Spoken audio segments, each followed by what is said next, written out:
figure it out. All right, let's talk Chicago Bears. Bears are a fascinating 4-win team. I can't take my eyes off the Chicago Bears. So, in a weird way, losing in overtime to Minnesota yesterday was the best result possible. And let me explain. First of all, there's no doubt Caleb Williams is a star. On platform, moving left, right, playmaker, huge throws into, there were literally non-existent windows. That throw in overtime, or that throw to get him to overtime in the field goal is one of the best throws of the year. He looks like a number 1 pick. Power arm, moves well, super accurate. I don't care if it's cold. I don't care if it's Brian Flores, the defensive coordinator. Here's the good news. Caleb Williams can play. They got the OC out. They still can't win close games because that's the second issue and why it was the best result possible. Caleb's legit. As Jaden Daniels, kind of comes down, he's banged up, people have caught on. Caleb just gets better and better once they got a new play caller. That's the first thing. Don't have to worry about that. Get the right coach, you're fine. Every bit of that. Greg Cosell said last week, this kid's an all-time talent. The second thing is, once again, if you're going to lose and you're the Bears, you don't want to lose because Caleb plays poorly. You want to lose because Matt Eberflus is now 5-18 in one-score games. They can't win close games. They can't win Sunday road games. They can't win enough. Yesterday is a prime example. A botched punt return, a blocked field goal. This was there for the taking. Sam Darnold got hurt. They trailed in the fourth. Caleb comes flying back in, and then they go to overtime. And, what happened? Despite having all the dudes. They got dudes. Chicago's got dudes. Montez Sweat, Jalen Johnson, great players. Keenan Allen was amazing yesterday. Caleb Williams, DJ Moore. They got dudes. And they got a dude at quarterback and at wide receiver and the defensive line and a top 5 cornerback. That's not the issue. The issue is they can't win on the road. They can't win close games. Everything's got to go perfect. That's not the NFL. Yeah, let's talk about this. This was a game that I made a clip immediately after, and I really wanted to let it bake. I don't love making videos as soon as the game's over because I like to I have all my notes, stuff like that. I like to just kind of think about it. But this game was actually a really great game, especially for Caleb.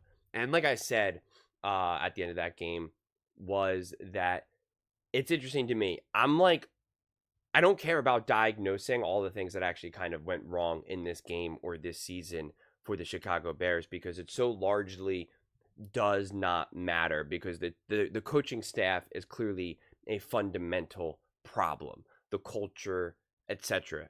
And if you're continuing to question whether or not Caleb is going to be a great quarterback or at least worthy of a top pick, I don't know what to tell you because he obviously looks like the number 1 overall pick just like yesterday alone against the Vikings. So people were still in the comment section saying, oh, he's the reason why they lost. He took that sack in OT and stuff like that. Yeah, it wasn't the best sack, but he's the reason why they were even in that game.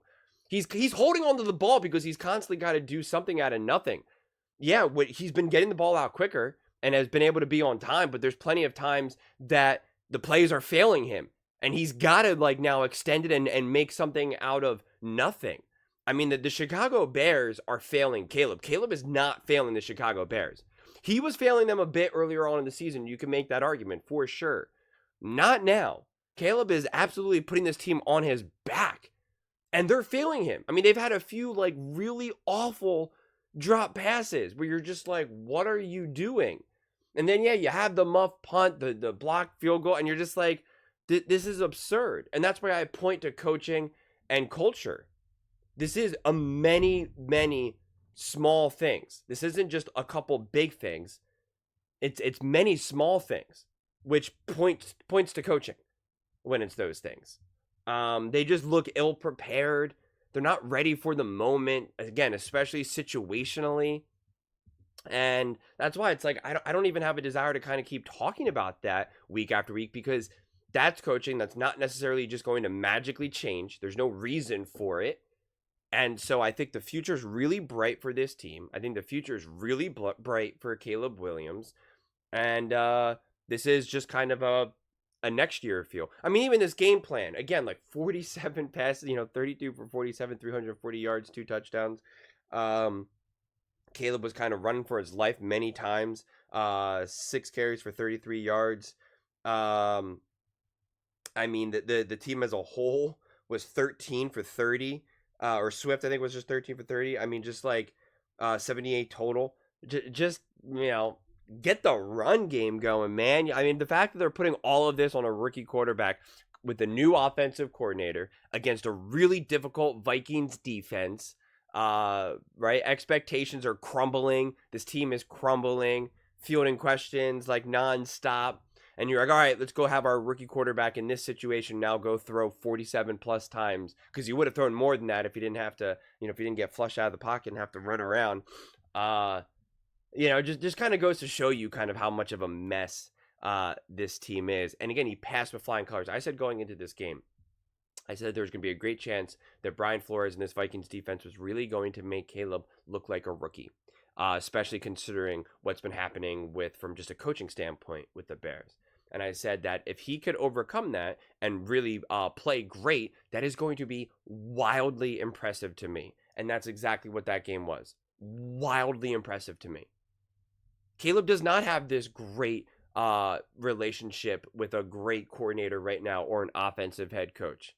There is a hot mess with the culture, the team, the O-line, the run game, however, whatever we want to say. All of the little things.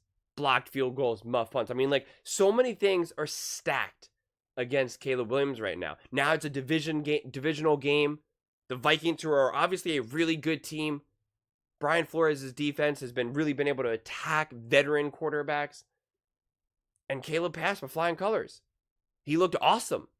I think that was his best game of the season. I don't care what the win-loss column says, what the stats say. That was his best game. He was comfortable, confident, on time, decisive. It's right at the top. Comfortable, confident, on time, decisive. I was wildly impressed. Wildly impressed.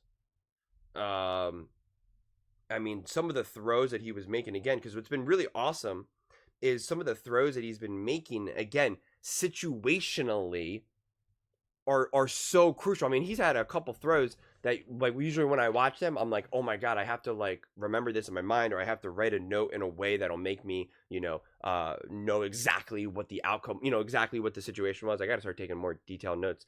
But then he does another throw, and you're like, well, now I got to remember this throw now, right? Like, it's just beautiful ball. He's clearly a baller.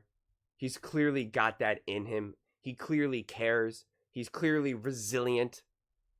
He's clearly cutthroat. I think he actually does. I questioned this in the beginning of the season, actually. But I think he does have a great awareness of what he can and can't do. I think he flirts with that line between just maybe thinking slightly too highly of himself. So that's where you kind of get yourself in trouble. You make a throw that you can't make. You scramble in a way that you can't get away from. I think some of that is still slightly there. I think that'll a little bit over time go away. I think he'll always flirt with that a little bit, because when you are as great and as such an amazing talent as Caleb, like you'll always kind of think maybe you can slightly do a little bit more than you can, and that's actually how Patrick Mahomes' game has evolved, and probably arguably has put him on a different level than everyone else out there, because he understands at this point in his career what he can and can't do. And that's why he does make less mistakes. I know he's been turning the ball over and throwing interceptions, but that's just, moments of bad quarterback play. That's not him over believing of what he can do in a moment. It's not because he sees the throw that he thinks he can make and then he just can't. And that's a very rare moment. Or that he scrambles and takes a terrible sack. Like that, again, that's a very rare moment for Mahomes that you still see other great quarterbacks in the NFL still doing. And I think Caleb will flirt with that, but he seems to me that he's getting closer and closer to just understanding what he can and can't do. And that is arguably like the most underrated skill set in all of professional sports. Seriously, in all of professional sports. Look no further than in the NBA where other players not named Steph Curry are still pulling up from like the logo. And it's like, you're not that good. Yeah, you can make that shot every once in a while, not at a high enough percentage to make it a good shot. You're not that good. You think you're better than you are, but you're not. And again, you see it in football all the time, especially with quarterback play. So the sooner you understand what you can and can't do and have realistic expectations of your greatness, no matter how great, no matter how average, or no matter how low, it'll make you a significantly better and more dominant player. No doubt about it. So this game was honestly a great game. I think for Caleb Williams and the Bears. And at this point, this season, like I said this a couple games ago, I think this season is no longer about trying to make a run and get to the playoffs and this or that. For what purpose even? This season is about getting comfortable, trying to course correct, continue to grow Caleb, have him develop, signal to a legitimate coach, yo, we got a squad here. We got a potential generational quarterback who's doing amazing things. Let's go. And then you hit the ground running next year. That's what this is about. Hit the ground running next year. So all in all, I think honestly actually a really great performance. You're happy to see Caleb and the Bears play this way and lose rather than the Bears win and Caleb play poorly, right? I mean, I think that should be, quite frankly, pretty obvious. But those are just my thoughts. I'd absolutely love to hear yours. What do you guys all think about the Chicago Bears and Caleb Williams? Do you think the Bears should feel better about Caleb? The answer is obviously yes. But let me know in the comments below. I read every single comment, so whether you agree with me or disagree with me, either way, let's get in some discussions, let's get in some fights, but ultimately, let's just have some fun. And please do consider subscribing. We are building an amazing community here, and I absolutely love to see you part of it. I want to build something that we all genuinely feel connected to, something that we're really excited to be part of. I think we're on our way to doing it. Please don't forget to give this video a thumbs up, as it really does help with the visibility and the algorithm. Thank you so much. See you next time.